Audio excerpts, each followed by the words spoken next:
Kemajuannya dua terakhir setelah Lebak. Jadi Lebak tingkat kemajuannya paling rendah, terus disusul dengan Pandeglang. Oh, ini masih tertinggal sekali ya di Pandeglang. Dan banyak sekali desa-desa yang ditinggalin Pandeglang karena ya itu tadi dari pemerintahannya eh, kurang apa ya, kurang maju istilahnya. Lebih kurang banyak inovasi, terus banyak orang yang keluar. Nah, akhirnya kan banyak tanah ini menganggur diurus sama orang-orang desanya. Nah, kalau teman-teman pernah main ke Pandeglang, ini sebenarnya tanahnya luas sekali nih. Ada khususnya di daerah pegunungan ya. Di daerah pegunungan Gunung Karang itu ada sekitar 100 hektar apa 10 hektar aku lupa. Itu ada tanah yang membagi Pandeglang dan daerah Lebak itu isinya kebun kopi semua. Kayak kok banyak versi. Banyak versi apa Mas Eko? Aku mau cerita ini apa tanah kebun kopi dulu ya, punya temanku namanya Andra. Ya ini apa ya, salah satu pengurus usaha kopi daerah Pandeglang, khas Pandeglang. Jadi sebenarnya Pandeglang itu punya eh, tanaman endemik asli kopi Pandeglang. Dan salah satunya adalah kopi lokal Pandeglang. Ini tumbuhnya hanya satu-satunya tumbuh di Pandeglang aja kopinya, unik. Dan ini belum terkenal karena itu tadi daerahnya kan tertinggal. Terus riset-riset banyak yang kurang ternyata ditemukan tuh ada kopi yang jenisnya beda sendiri dari yang lain. Kopi Pandeglang di mana-mana nggak tumbuh, cuma di Pandeglang aja ini tumbuhnya. Terus pohonnya itu kalau nggak salah udah ratusan tahun dia umurnya pohon kopinya. Nah di situ aku cerita-cerita kan sama temanku. Oh ternyata dia usahanya gini gini gini. Terus ternyata usahanya itu bukan dia sendiri yang menghandle, tapi dia bekerja sama dengan masyarakat. Bikin usaha namanya Badan Usaha Masyarakat atau BUMAS. Itu badan usaha yang istilahnya gotong royong antar masyarakat. Dan mengurus tanahnya, mengolah tanahnya itu bermasyarakat, bareng-bareng masyarakat. Nah, itu sebagai berikutnya. Di sisi lain, nih kalau teman-teman main kan banyak nih invest apa sih motivator itu zaman dulu. Zaman dulu sampai sekarang ya jualannya jual istilahnya jual ludah ya. Itu jual ludah. Jadi kalau mau kaya harus berinvestasi di properti. Padahal properti itu berat sekali. Marginnya tipis, bahkan likuiditasnya itu susah sekali. Misalnya ada orang kan mau investasi, banyak kan instrumen investasinya. Ada yang ke emas, ada yang ke saham, ada yang ke tabungan deposito, ada yang ke perhiasan, bahkan ada yang ke ini investasi rumahnya, investasi tanahnya, sampai banyak berhektar-hektar. Bahkan yang jadi penasaran itu, kenapa sih orang tua kita zaman dulu atau mbah-mbah zaman dulu tanahnya itu lebar-lebar, luas-luas berhektar-hektar, tapi kok sekarang anak muda mau beli tanah aja susah, susah sekali gitu. Apalagi di perkotaan ya, harga per meternya udah berjuta-juta itu, 1 meter berjuta-juta. Apalagi yang pinggir jalan bisa 10 juta per meter. Terus kalau dekat kota itu tanahnya doang bisa 1 miliar, cuman 72, ukuran 72. Eh, Nah ini tanah itu inflasi sekali. Nah untung sekali itu orang yang belinya zaman dulu. Zaman dulu dia belinya kalau dirupiahkan ya itu dulu tuh dia beli sekitar 50.000. Kalau 50.000 itu tahun berapa ya? Tahun 70 apa 80 aku lupa. Dia belinya tahun 70 apa 80 itu harganya 50.000. Kalau dikonversi sekarang sekarang itu konversi 50.000 tahun segitu sekarang itu jadi sekitar 70-an juta, 78 juta atau 80 juta lah.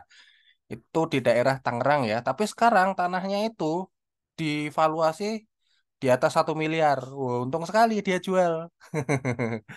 Berarti bagus nih tanah, cuma itunya apa namanya, likuiditasnya lama ya, nunggunya lama.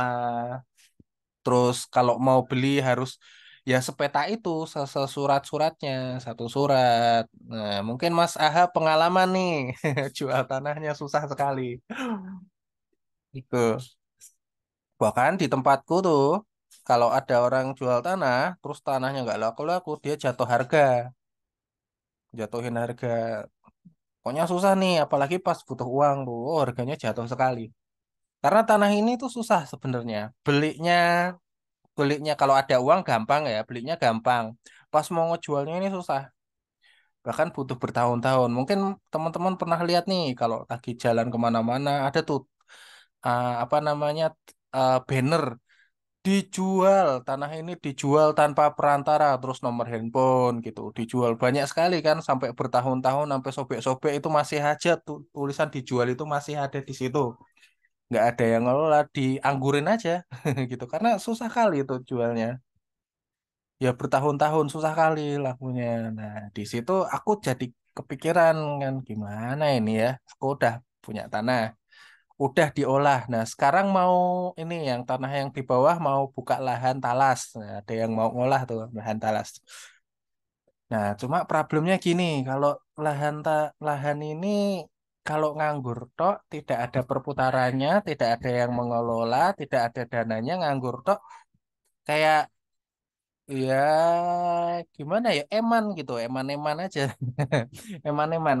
Makanya kepikiran, oh gimana ini caranya. Terus di conversation kita beberapa minggu yang lalu, Mas Glenn pernah menyinggung kalau ada apa ya, kalau investasi tanah itu kayaknya ini, mau beli tanah hektaran yang murah-murah di pedesaan itu kayaknya patungan nih enak nih. Terus tak pikir, oh iya bisa ya kalau kita bikin apa itu skema patungan, beli tanah hektaran misal, terus dijadikan lahan sawit, terus keuntungannya bisa dibagikan. Oh, itu kayaknya bagus tuh skema bisnis seperti itu. Nah, akhirnya aku kemarin dalam 1 minggu aku bikin platform namanya lanhir.com. Ini sekalian promosi. Lanhir.com. Nah, ada yang tahu Lanhir itu apa? Lahir, Lanir, Pak. Lahir, lahir, lahir. lahir bukan. Coba Kak, dibuka di KBBI, Lanhir itu apa? Buka ya. Nah, kalau teman-teman lihat di KBBI, Lanhir itu sinonim dengan tuan tanah. Nah, tuan tanah namanya. Jadi itu tanah itu pasti bertuan. Nah, ini Lanhir, tuan tanah. Ini udah bisa beli ya, bisa beli. Cuman catatannya masih di backend, belum tak tampilin di front end. Jadi dalam skema ini aku pengennya orang yang tertarik dengan investasi tanah khususnya, dia tidak ter apa itu, tidak dipusingkan dengan, pertama kalau mau beli tanah kan harus ngurus surat-surat ke ini ke notaris. Terus kemudian harus background checking dulu. Ini tanahnya sengketa atau enggak gitu. Kalau itu udah aman, terus kemudian sudah dibeli. Pasti ada ini lagi, bayar ganti nama. Oh, pusing lagi tuh, ganti nama, terus ada pajaknya. Pajaknya sesuai jumlah luas tanahnya. Oh, nambah lagi tuh biaya.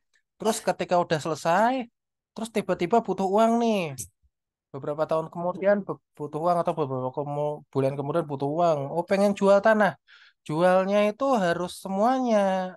Harus misalnya beli tanah 1.000 meter ya, jualnya harus 1.000 meter.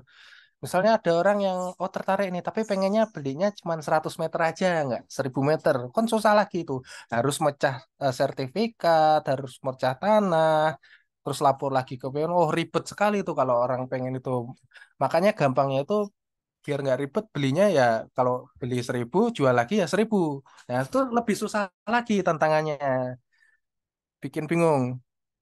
Kan udah belinya sepeta 1.000 meter, terus mau dijual aku butuh uang, misalnya tadinya belinya 200 juta ya, terus mau dijual. Aku lagi BU nih 30 juta, tapi kalau dijual ini gimana ya? Kayak ini berat sekali gitu, atau digadein 30 juta gitu minjem nih apa namanya jaminannya surat-surat tanah. Nah, ini berbahaya. Bisa jadi ketika digadai, diberikan surat-surat tanahnya sama yang ngegadainya itu dijual tanahnya. Itu sering kejadian banget dan jadi sengketa. Nah, itu banyak sekali ya problematika-problematika dan dilema ketika berinvestasi di properti khususnya pertanahan. Nah, di sini dengan platform ini jualan lagi, guys. Ini aku pengennya orang yang investasi di pertanahan ini nggak dipusingkan dengan pertama administrasi notaris, terus pajak dari BPN itu gede sekali, apalagi tanahnya gede. Terus ketika mau beli bisa beli per meter gitu, per meter aja bisa beli atau jualnya juga bisa per meter juga enak gitu. Terus jualnya bisa kapan aja, belinya bisa kapan aja. Terus nggak perlu dipikirin pindah tangan, ini tangan karena di sini jatuhnya adalah sebagai pemilik tanah virtual. Mirip kayak VPS ya, Virtual Private Server. Servernya punya siapa? Sebenarnya servernya itu punya providernya, tapi yang sebagai kepemilikan virtualnya, hak aksesnya sepenuhnya milik kita. Nah, yang maintenance, yang menjaga server itu tetap jalan, itu kan dari provider. Nah, di sini yang menjaga tetap tanahnya tetap ada, terus surat-suratnya adalah platform. Nah, terus untuk biar tanahnya itu produktif, platform yang ngejagain, ini tanahnya harus dikelola nih. Kalau nggak ada yang ngelola, kita dilelangkan siapa yang mengelola, terus sistemnya bagi hasil. Ini dananya dari dana yang sudah terkumpul di platform ini sekian, terus kalau mau dipakai silahkan untuk mengelola biar hasilnya dibagikan. Jadi tanah nggak nganggur tuh. Ada yang ngelola, ada yang memonitor, terus kalau mau udah apa nih? Oh, saya lagi butuh doang, udah bisa dijual lagi di sini, terus community bisa beli itu yang tertarik. Ini lebih enak nih liquid. Terus aku lihat pertanyaannya ya udah 30 menit. Ada yang belum laku udah belasan iya. Terus sudah direvisi masih udah Mas. Aha, udah direvisi dikit-dikit. Terus nanti ini landing page-nya mau tak update mungkin dalam 2 hari ke depan untuk nambahin pain point yang tadi yang aku ceritakan. Jual tanah sulit ini, terus nggak liquid, harus jual tanahnya semua, nggak bisa per part gitu. Terus ribet dengan administrasi macam-macam. Nggak bahaya tah Mas. Sebenarnya praktek ini sudah lazim di luar negeri Mas Eko, di Singapura, di kalau nggak salah di Australia juga udah ada. Cuma di Indonesia doang yang belum ada. Tapi ada nih, mirip eh bisnis serupa dengan Landir ini. Kalau Landir kan, yang Landir ini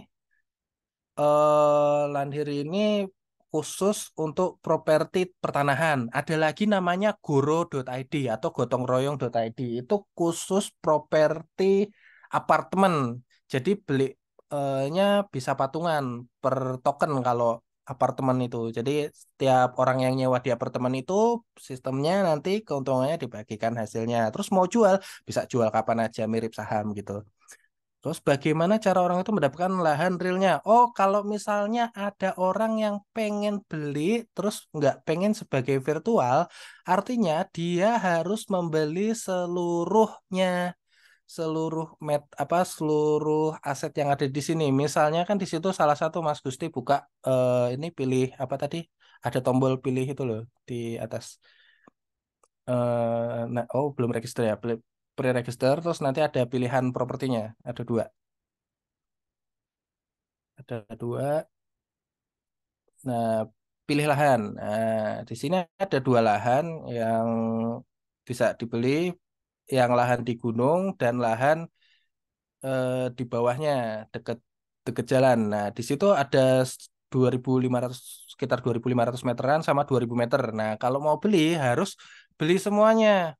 Bisa langsung dari sini diklik beli, tapi yang sekarang aku setnya baru beli 1 meter ya, beli 1 meter dok, belum bisa di custom untuk pilihannya berapa meter.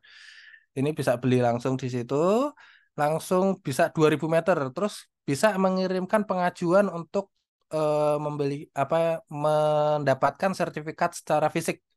Berarti jadi kepemilikan kan. Nah, itu bisa mengajukan itu nanti kita urus, bantu urus. Nah, terus untuk biaya itunya itu di luar biaya harga di sini gitu Mas Eko, lahan realnya. Jadi ketika udah terjadi transaksi dan dia membeli semua dan sudah ganti nama, maka lahan itu akan di-delisting dari market ini, dari marketplace ini akan di-delisting karena kepemilikannya sudah bukan milik platform lagi. Kecuali si orang ini pengen tanahnya dibantu sama kita. Artinya sertifikatnya harus kekitain harus dipegang sama kita. Kenapa? Kalau nggak kita pegang ini kan virtual, banyak yang ini banyak yang megang juga ya. Itu jangan sampai kita bantuin urus, sama dia ininya dijual lagi gitu, dijual lagi terus tidak diurus, kitanya bingung ininya. Oh, kayaknya jadi kayak apa ya? Investasi bodong akhirnya karena tidak ada jaminan sertifikat. Mirip kayak uang. Uang itu kan jaminannya emas kan ya. Jadi nilai mata uang dulu itu sebenarnya adalah pengganti emas. Nah, jaminannya adalah emas itu nilai tukarnya dan nilai tukar itu uang itu. Nah, ini token ini istilahnya lanhir ya di sini per meter. Surat virtual ini jaminannya yaitu tanah fisik itu, Mas Eko. Terus gimana dalam penyelesaian sengketa di kemudian hari misalnya jadi kepemilikan bersama. Nah, kepemilikan bersama itu di sini adalah kepemilikan secara virtual. Kalau Mas Eko pernah dengar ini apa itu startup ini aku lupa namanya itu mirip. Jadi ada petani, petani ini butuh dana pemodalan.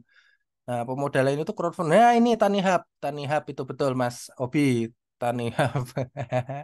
Tani Hub, Tani Joy, ya, cuma yang kalau nggak salah Tani Hub itu yang bermasalah deh. Apa Tani Joy ya? Lupa aku. Salah satu itu. Jadi itu karena mereka waktu memberikan modal ke petani, mereka tidak meminta istilahnya jaminan. Ini saya berikan uang pinjaman, jaminannya apa? Nggak ada. Akhirnya udah dikasih uang, uangnya hilang, puff. Terus dana yang sudah masuk sama investor kemana? Hilang. Itu susah di sini. Makanya kemarin kena kasus tuh. Kena kasus antara Tanihub atau Tanijo itu. Dua itu ya salah satu. Tapi salah satu bagus, salah satu itu ada kasus itu. Jadi mereka nggak bikin jaminan. Nah, ketika ini virtual ini, kepemilikannya adalah kepemilikan platform tanahnya. Tapi secara virtual, bagi hasilnya adalah bagi hasil dari si tuan tanahnya. Jadi si tuan tanah misalnya beli nih, berarti dia sebagai ini aja dividen, penerima dividen. Jadi tidak bisa mengontrol apa yang akan dilakukan di tanah tersebut. Mirip kayak saham ya. Jadi kalau sahamnya dia kecil, dia nggak punya kemampuan untuk mengontrol si perusahaan. Dia hanya penerima dividen saja gitu, Mas Eko. Nah, ketika mau jual ya tinggal jual di marketnya. Kalau sekarang namanya IDX ya. Oh ya, mungkin teman-teman ada yang belum tahu ya. Kalau IDX itu yang jual-jual saham itu sebenarnya itu bukan perusahaan pemerintah, itu perusahaan swasta. Jadi itu sebenarnya perusahaan orang, punya orang pribadi, terus mereka bikin mm, apa namanya, bikin pasar saham sendiri, tapi diregulasi sama pemerintah gitu. Namanya IDX, itu bukan perusahaan pemerintah ya. Jadi itu perusahaan swasta biasa sebenarnya.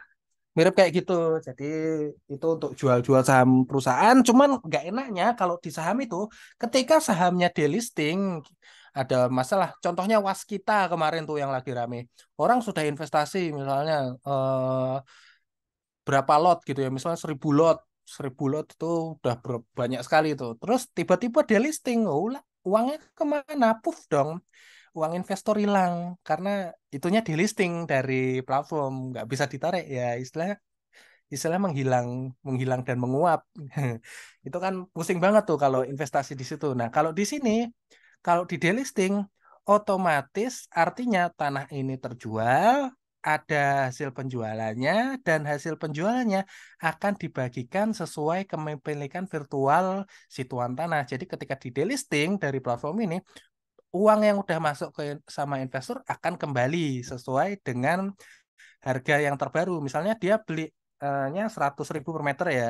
Terus ketika beberapa tahun kemudian tanahnya naik nih harganya karena udah banyak komplek di sekitar tanah itu, terus harga tanahnya naik, dibeli sama orang, terus ada yang pengen, misalnya ada case tadi yang pengen beli fisiknya, akhirnya dia beli semua dengan harga yang terbaru. Nah, harga terbaru itu dibagikan nanti ke semua semua pemilik virtualnya. Begitu, Mas Eko. Ternaknesia juga kecolongan sama peternak sapinya. Nah ini karena tidak ada jaminan. Jaminannya apa? Dikasih uang, jaminannya apa? Gitu. Itu masalah. Kalau orang-orang desa nggak pakai jaminan, makanya bank itu susah sekali meminjamkan uang kalau tanpa jaminan tanah atau rumah gitu. Karena ketika sudah diberikan uang pinjaman, mau dikembalikan susah kan? Kalau ada jaminan ya sudah saya lelang tanahnya gitu atau saya lelang surat-surat rumahnya kan jadi kembali gitu.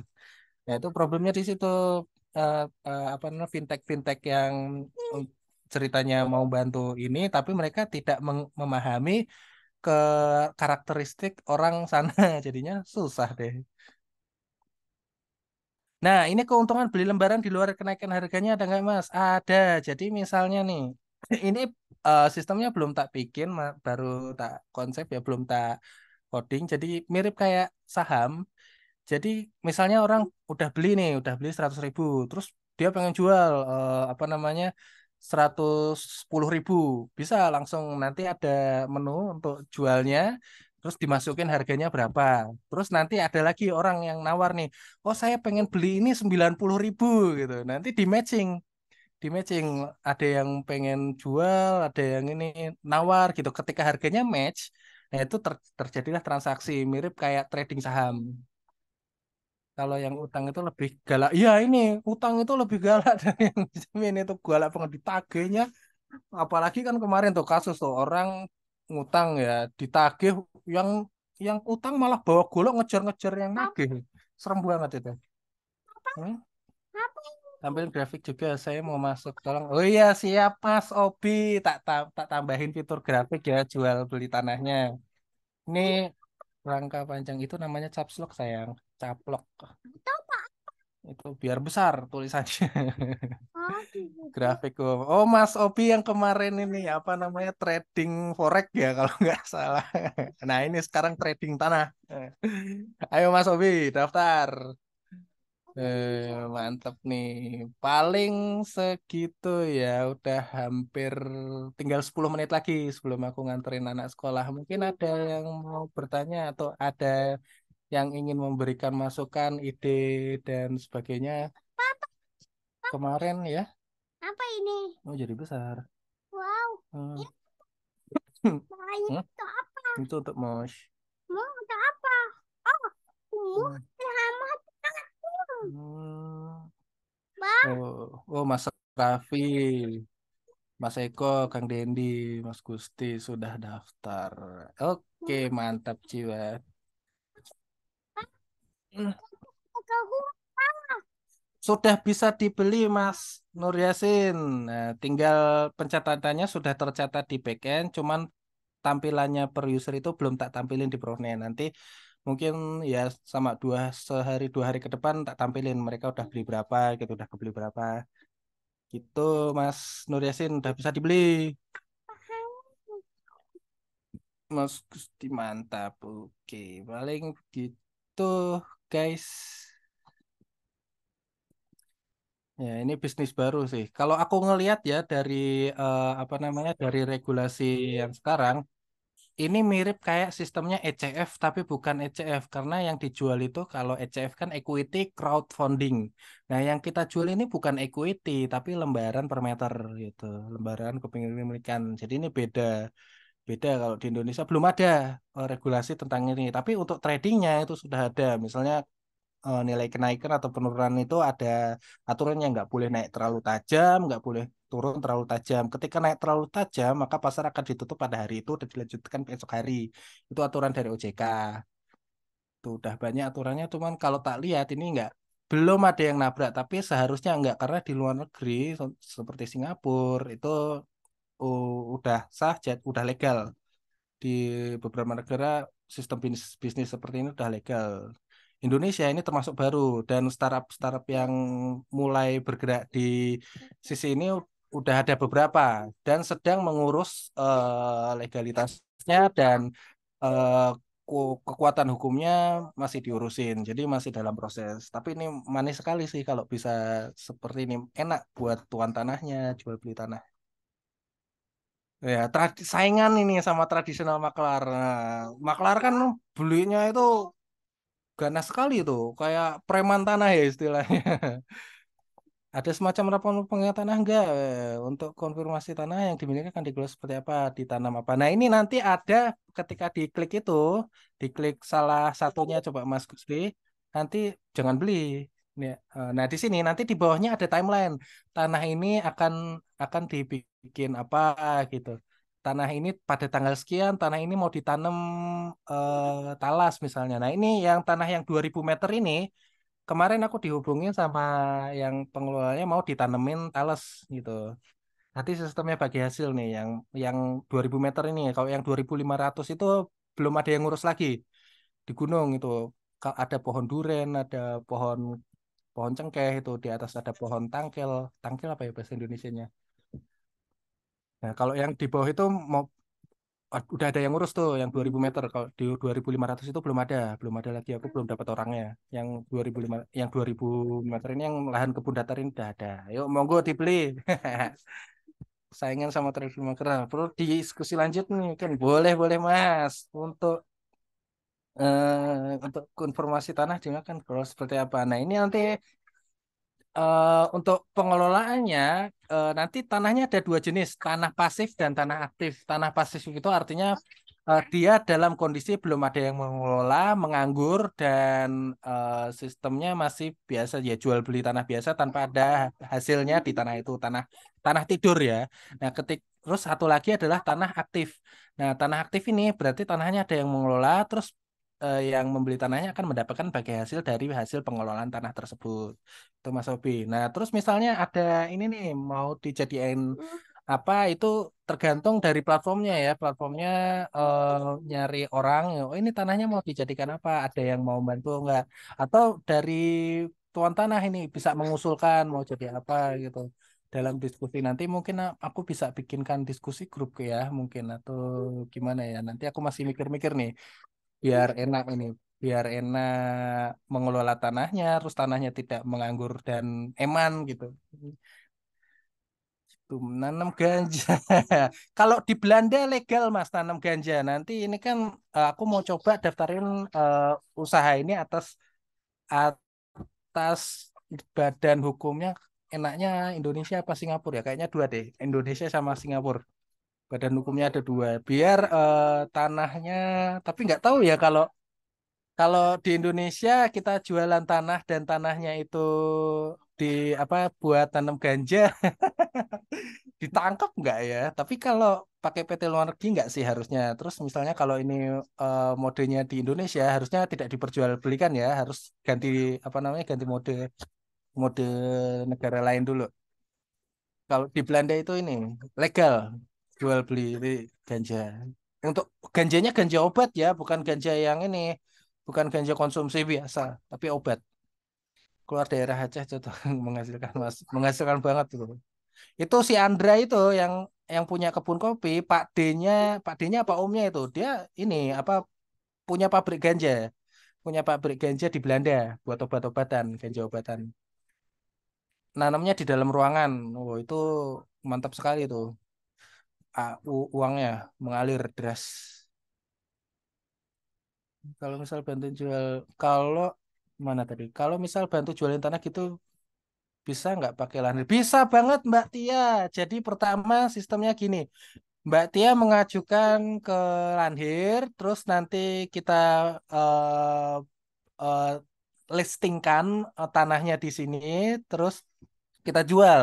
Ketika semuanya sudah terjual, nanti uangnya ada dua skema. Ketika semuanya terjual, nanti uangnya langsung diberikan ke Mbak Tia.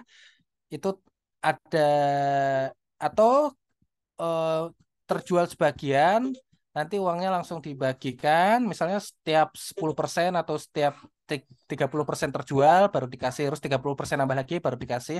Tapi dengan jaminan tanahnya kita apa surat-suratnya kita yang pegang dulu.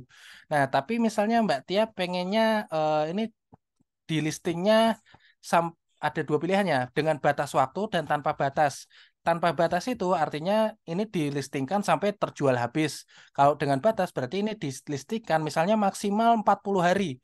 40 hari kalau belum terjual artinya uangnya dikembalikan ke tuan tanah dan tanah yang dilisting di delisting dikembalikan surat-suratnya ke Mbak Tia begitu.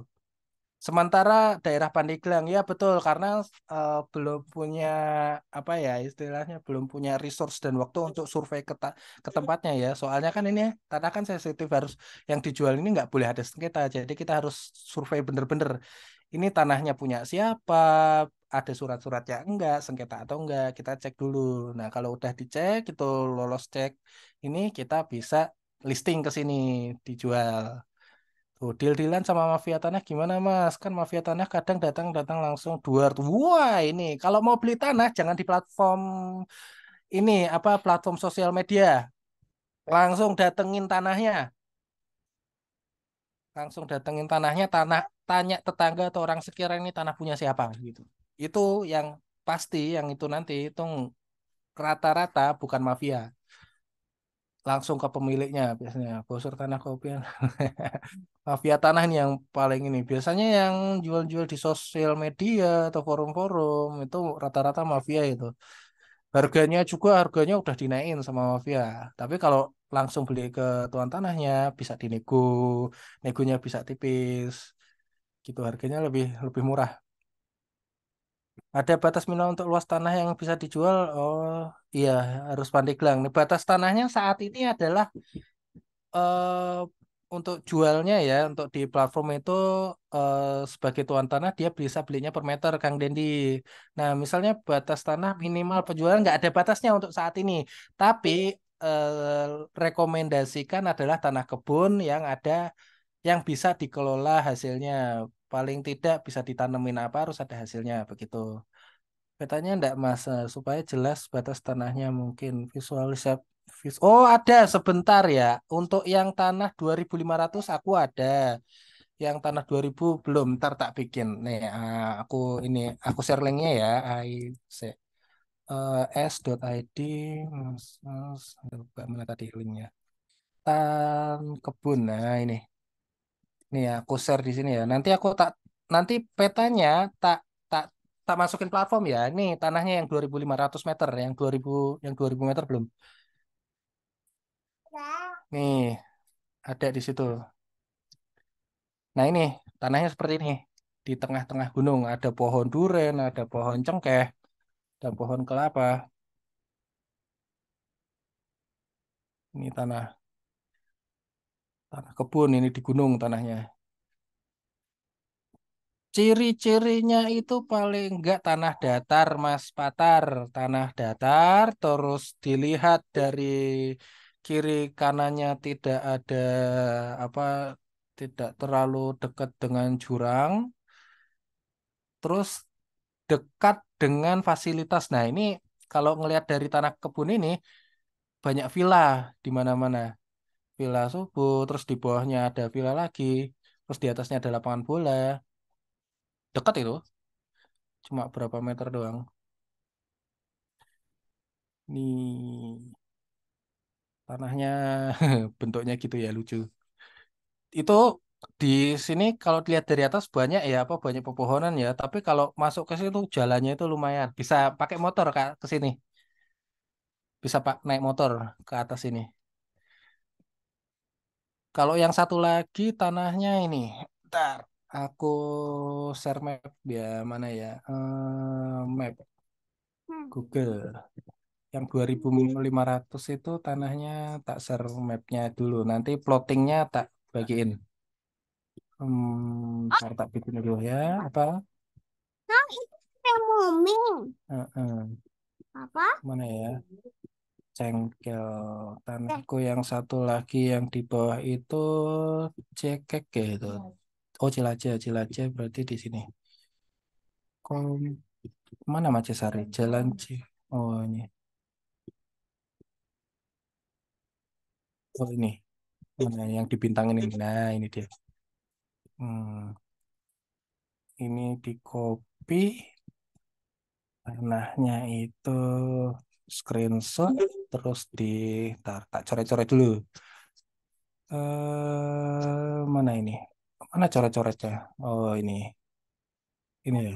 A, nah ini tanahnya ini kita kotakin. Ini yang 2000 meter. Ini yang 2000 meter, terus plotting tanahnya tak share di Discord aja. Plot yang ini 2000 meter. Di sini tanahnya. Udah kapot belum? Nah, udah kapot. Di situ tanahnya 2000 meter itu. Nah, untuk plottingnya ada di Discord. Plottingnya di chat Discord. Tidak apa-apa. Hmm, itu tanahnya miring, miring, miring begitu. Itu mau semalam itu dikabarin kalau mau ditanemin talas. Begitu guys. Hmm. Baik, Kak. Apa Nah, sih? gitu. Mungkin cukup sekian ya, Mas Gusti. Mau nganter anak. 2 menit lagi. Baik. Mungkin kalau ada pertanyaan lebih lanjut, eh, nanti bisa di lain waktu ya. Itu main tehnya kalau gitu gimana Mas? Ada yang ngurus, ada pengurusnya. Jadi tiap ini kita kasih laporan tiap mungkin per bulannya atau per minggunya kalau tanah ini sedang diolah, terus menghasilkan apa, sedang ditanam apa gitu. Mas mungkin nggak pembagian per lembar itu harganya bisa beda-beda. Bisa Mas, jatuhnya kayak ini apa namanya? Kayak saham. Jadi nanti ada harga naik turunnya gitu, nanti ada grafiknya. Tapi sistemnya belum tak bikin. Itu mirip kayak trading ya. Dibuat reward sebelumnya aja Mas. PT laporan hasil panen. Iya betul. Ini nanti akan ada timelinenya di detailnya. Jadi kalau diklik nanti ada timeline historinya di situ. Di scroll sampai bawah ada. Tuh enak banget. Jadi tanggal sekian gitu. Paling segitu aja. Iya, baiklah kalau begitu teman-teman beri nafas untuk Mas Hansil. Terima kasih Mas Hans. Jadi teman-teman yang masih baru gajian ya bisa langsung beli ya eh, di lanhir.com. 100.000 per lanhir, mumpung harga masih belum naik ya. Baiklah. Oke, kalau begitu saya panggil Mbak Tia. Halo Mbak Tia. Iya, Mbak Tia. Mbak Tia. Mbak Tia.